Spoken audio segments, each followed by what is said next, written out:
At first glance, Bedazzled 2000 feels like a simple remake comedy filled with silly accents, exaggerated wishes and over-the-top jokes. But behind the humor is one of the strangest productions of the late 90s, packed with rewrites, abandoned ideas, nervous studio decisions, and performances pushed to bizarre extremes. Many moments audiences laugh at today were born out of chaos, panic, or last-minute improvisation. These are the first 8 deeply weird facts that reveal how wild Bedazzled really was behind the scenes. 1. Brendan Fraser nearly quit because the movie had no clear identity when Brendan Fraser first signed on to Bedazzled. The script he read was clever, restrained, and much closer to the tone of the 1967 original. However, once production began, the studio became nervous about whether modern audiences would understand subtle satire. This led to constant rewrites, often happening overnight. Fraser would arrive on set to find entire scenes removed or replaced with brand new wish concepts. Some days, he was filming comedy. Other days, he was pushed toward full cartoon exaggeration. Fraser later admitted the lack of consistency made him doubt whether the movie would work at all. At one point, he seriously considered leaving the project, feeling the character of Elliot kept changing into someone unrecognizable. 2. Elizabeth Hurley's Devil was considered too charming by executives. Elizabeth Hurley's performance as the devil is now the heart of the movie, but executives initially saw it as a problem. Early footage showed Hurley playing the devil with playful humor, flirtation, and elegance rather than menace. Studio executives worried audiences would root for her more than the hero. Some even suggested rewriting the devil as colder and more cruel. Test screenings changed everything. Audiences laughed hardest at Hurley's scenes and wanted more of her. As a result, the devil's wardrobe was expanded, dialogue was increased, and entire scenes were rewritten to revolve around her presence. Ironically, the very thing executives feared became the movie's biggest selling point. 3. The film was almost R-rated due to one wish sequence scene. If Elliot's wish transformations originally went much further than what appeared in the final cut. Early versions contained stronger sexual humor, darker consequences, and far harsher jokes about humiliation and desire. Test audiences reacted with discomfort instead of laughter. The studio panicked, realizing the movie was drifting toward an R rating that would kill its box office potential. Entire sequences were either softened or removed completely. Several jokes were reshot with safer punchlines, and some implications were edited out through clever cuts. What remains feels playful, but underneath it is a movie that narrowly escaped being far more adult and cruel in tone. 4. Brendan Fraser's extreme physical comedy caused real injuries. Fraser's commitment to physical comedy in Bedazzled went far beyond normal expectations. Each wish required him to adopt completely different body language, accents, posture, and movement styles. During the basketball star wish, he strained muscles from exaggerated athletic motions. In another scene, his overly stiff posture caused back pain that lingered for weeks. Fraser refused to tone things down, believing the movie only worked if each wish felt fully transformed. Crew members later said watching Fraser jump between characters daily felt like watching several movies being filmed at once, and his body paid the price for it. 5. The Colombian drug lord accent nearly caused international backlash.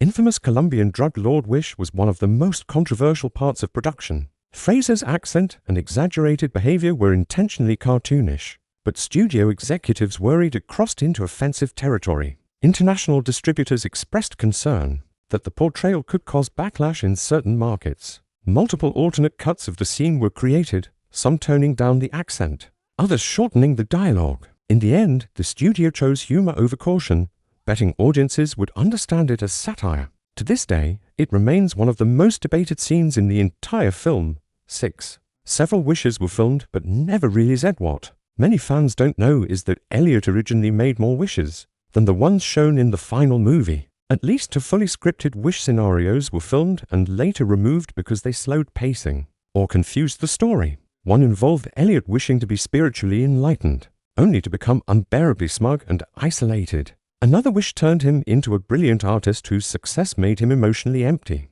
These scenes tested poorly because audiences wanted laughs, not philosophical lessons. Fragments of these ideas survived as brief dialogue lines, but the full scenes were locked away in the studio vault. 7. The movie struggled to balance satire and sincerity of the biggest behind-the-scenes conflicts. Was tone. Some filmmakers wanted Bedazzled to be a sharp satire about desire and dissatisfaction.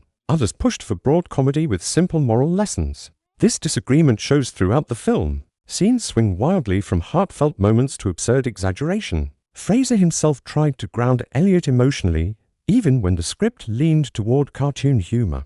This internal struggle is why Bedazzled feels oddly sincere at times, and completely ridiculous at others. The movie never fully chose one direction, and that strange balance became part of its identity. 8. The ending was rewritten multiple times after test screenings. Original ending of Bedazzled was far more cynical. Early versions suggested Elliot learned very little and might repeat his mistakes endlessly. Test audiences hated this, finding it depressing and unsatisfying. The studio demanded a clearer moral resolution, leading to last-minute rewrites and reshoots. The final ending emphasizes self-acceptance and humility, softening the devil's defeat and giving Elliot a hopeful future. Even Elizabeth Hurley's final scenes were reworked to make the devil feel less cruel and more amused by humanity's flaws. The ending audiences see is the result of compromise, not the original vision. ***. 9. Elizabeth Hurley's wardrobe was engineered to psychologically manipulate the audience. Elizabeth Hurley's Devil doesn't just change outfits for style. Every costume was strategically designed to influence how viewers emotionally respond to her. Costume designers intentionally avoided traditional evil imagery like black robes or gothic silhouettes. Instead, her clothing shifts based on control. When the devil is dominating Elliot or asserting power, her outfits are sharp, structured, and authoritative. When she pretends to be helpful or playful, she appears softer, warmer, and almost comforting. This visual manipulation subtly convinces viewers that the devil is trustworthy, even when she's clearly exploiting Elliot. The brilliance lies in how audiences don't consciously notice the manipulation, they feel it. The devil becomes seductive not just to Elliot, but to the viewer watching from home. Over time, fans noticed how her costumes grow less playful as Elliot gains self-awareness, signaling a quiet shift in power. By the end, the devil's glamour feels less inviting, revealing how illusion fades once desire loses control. 10. Brendan Fraser built Elliot around shame, not stupidity. Brendan Fraser repeatedly rejected the idea that Elliot Richards was simply foolish. In Fraser's interpretation, Elliot is deeply ashamed of himself, socially invisible, emotionally starved, and desperate to be seen as valuable. Fraser played Elliot with slumped posture, hesitant eye contact, and awkward pauses to reflect a man who expects rejection before it even happens. This approach explains why Elliot doesn't learn quickly from his failed wishes. Shame blocks self-awareness. Each wish is less about success and more about escaping how he feels inside. This emotional foundation gives the movie unexpected depth and explains why some scenes feel strangely sad beneath the comedy. Fraser believed audiences would laugh harder if they recognized pieces of themselves in Elliot's insecurity. That vulnerability is why the character feels human instead of cartoonish, even at his most ridiculous. 11. The basketball superstar wish nearly derailed production entirely. The basketball wish became a nightmare behind the scenes. The filmmakers struggled to strike the correct balance between perfect athlete and social disaster.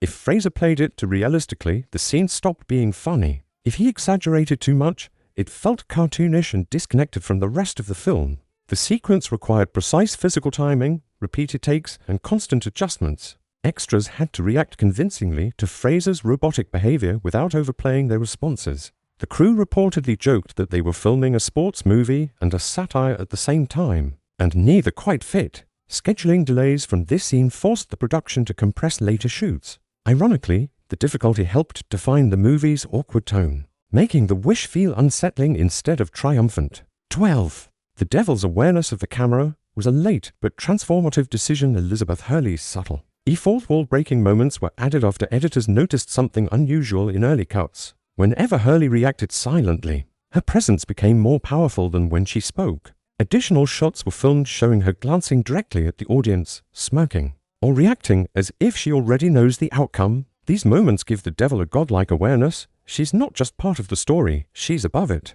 This decision transforms her from a character into a force, suggesting she's seen countless versions of this same human failure before. It also makes the audience complicit, as if the devil is sharing the joke directly with them. Viewers aren't just watching Elliot fail, they're being invited to enjoy it alongside her. This subtle technique deepens the film's unsettling charm without ever breaking the comedy.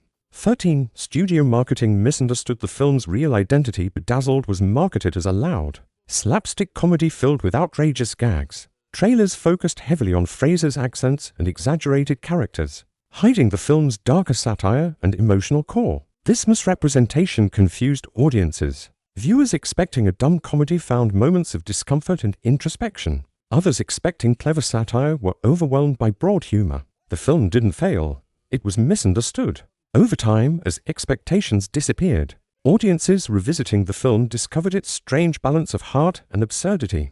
This delayed appreciation is why Bedazzled slowly became a cult favorite rather than an instant hit. 14. Critics overlooked how cruel the devil actually is. While Elizabeth Hurley's devil feels charming and playful, her cruelty is extremely precise. She never directly hurts Elliot. She allows him to destroy himself. Every wish exposes a different flaw: vanity, insecurity, ego, lust, arrogance, or desperation. The devil doesn't punish Elliot for being bad.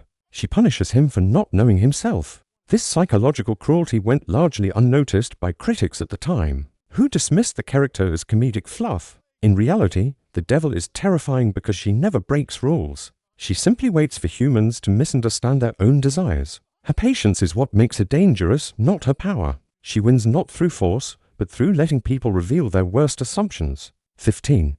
The devil never lies, and that rule shaped the entire film. One of the strictest rules during production was that the devil could never lie. Writers were instructed to ensure every wish was fulfilled exactly as spoken. This rule forces Elliot's failure to come entirely from himself. The devil's power lies in precision, not deception. She exploits vagueness, emotional thinking, and careless wording. This detail elevates the film's philosophy. Temptation isn't about evil forcing choices. It's about humans failing to articulate what truly matters to them. When Elliot finally wishes selflessly, the devil doesn't lose because she's beaten. She loses because the system collapses without ego to exploit. It's one of the rare comedies where the moral victory feels genuinely earned. Conclusion: Bedazzled 2000 hides surprising intelligence beneath its absurd surface, using comedy to explore insecurity, desire, and self-worth. Its messy production mirrors its themes: confusion, contradiction, and the search for identity. What once felt uneven now feels intentional,